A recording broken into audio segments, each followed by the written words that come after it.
অবশেষে জয় নামক সোনার হরিণ হাতে পেল শাহরুখ খানের দল Kolkata knight riders. Sunil Narine, Varun চক্রবর্তীর স্পিন ভেলকিতে আগে বল করতে নেমে রাজস্থানকে অল্পতেই আটকে দেয় স্বাগতিকেরা। তবে মামুলি টার্গেটের লক্ষ্যে ব্যাট করতে নেমে আসা যাওয়ার মিছিলে মেতে ওঠে কলকাতার ব্যাটাররা। সেখান থেকে লোয়ার অর্ডারের ব্যাটারদের কল্যাণে নাটকীয় এক জয় পায় আজিঙ্কে রাহানের দল। লো স্কোরিং ম্যাচের এই হাই ভোল্টেজ লড়াই নিয়ে বিস্তারিত থাকছে এই প্রতিবেদনে।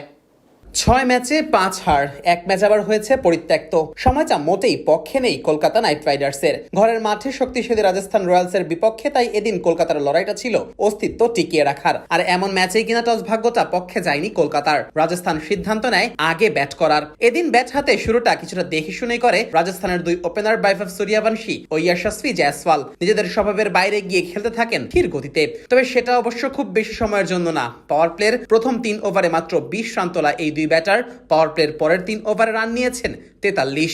অর্থাৎ পাওয়ার প্লেতেই রাজস্থানের সংগ্রহ গিয়ে দাঁড়ায় বিনা উইকেটে 63 রান। জয়সওয়াল এদিন কিছুটা স্লো ক্রিকেট খেললেও সূর্যবংশী ছিলেন যথারীতি আগ্রাসী। 6টি 4 ও 2টি ছক্কায় আবারও বড় ইনিংসের আভাস দিচ্ছিলেন মাত্র 15 বছর বয়সী এই ব্যাটার। তবে ইনিংসের 9ম ওভারে ফিরে যান এই ব্যাটার। বরুণ চক্রবর্তীর বলে বড় শট খেলতে গিয়ে রামানদীপের হাতে ধরা পড়েন সূর্যবংশী।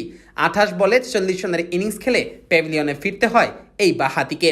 81 রানে প্রথম উইকেট হারানো রাজস্থানের ব্যাটাররা এরপরই যেন খেই হারিয়ে ফেলেন। কলকাতার বোলারদের সামনে রান করাটাই কঠিন হয়ে যায় সফরকারী ব্যাটারদের জন্য। নিজের দ্বিতীয় ওভারে এসে ধ্রুব জুরেলকেও ফেরান বরুণ। 7 বলে মাত্র 5 রান করে স্ট্যাম্পিং এর শিকার হন এই ব্যাটার। জয়সওয়ালও বিদায় নেন সুনীল নারায়ণের ফাঁদে পড়ে। 29 বলে 39 রান করা এই ব্যাটার ফিরেছেন আজিঙ্কে রাহানের দারুণ এক ক্যাচে।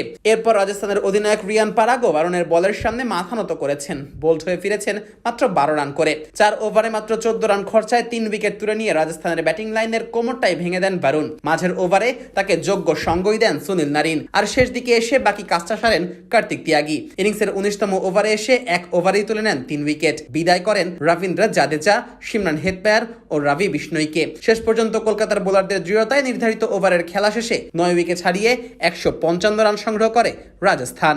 স্বল্প লক্ষ্যের সামনে খেলতে নেমে প্রথম বলেই উইকেট হারায় কলকাতা। জোফরা আর্চারের বলে গোল্ডেন ডাক মেরে বিদায় নেন টিম সেইফার্ট। পরের ওভারে ফিরেছেন আজিঙ্কে রাহানেও। বার্গারের বলে তিনিও ফিরেছেন রানের খাতা খোলার আগেই। এরপর অবশ্য ক্যামেরুন গ্রিন লড়াই করার চেষ্টা করেন।